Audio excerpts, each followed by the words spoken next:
In the Bible, we find one of the most beautiful appeal from God. It says, "Today, if you hear His voice, harden not your heart." Would you like to spend this day with God? Listen to this devotional. This Day with God, a devotional by Ellen G. White. Heart, Holiness. But this is the covenant which I will make with the house of Israel after those days, says the Lord. I will put my law within them, and I will write it upon their hearts, and I will be their God, and they shall be my people. Jeremiah 31, verse 33, Revised Version. When the law of God is written in the heart, it will be exhibited in a pure and holy life. The commandments of God are no dead letter. They are spirit and life, bringing the imaginations and even the thoughts into subjection to the will of Christ. The heart in which they are written will be kept with all diligence, for out of it are the issues of life.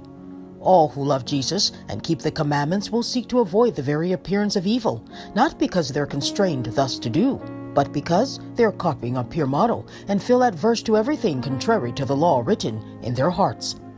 They will not feel self-sufficient, but their trust will be in God, who alone is able to keep them from sin and impurity. The atmosphere surrounding them is pure, and they will not corrupt their souls or the souls of others. It is their pleasure to deal justly, to love mercy, and to walk humbly before God. The danger that lies before those living in these last days is the absence of pure religion, the absence of heart holiness. The converting power of God has not wrought in transforming their characters. They profess to believe sacred truths, as did the Jewish nation, but in their failing to practice the truth, they are ignorant both of the Scriptures and the power of God. The power and influence of God's law are round about, but not within the soul, renewing it in true holiness. God designs that the teacher of the Bible should in his character and home life be a specimen of the principles of the truth which he is teaching to his fellow men. What a man is has a greater influence than what he says. The quiet, consistent, godly life is a living epistle known and read of all men. A man may speak and write like an angel, but his practices may resemble a fallen fiend.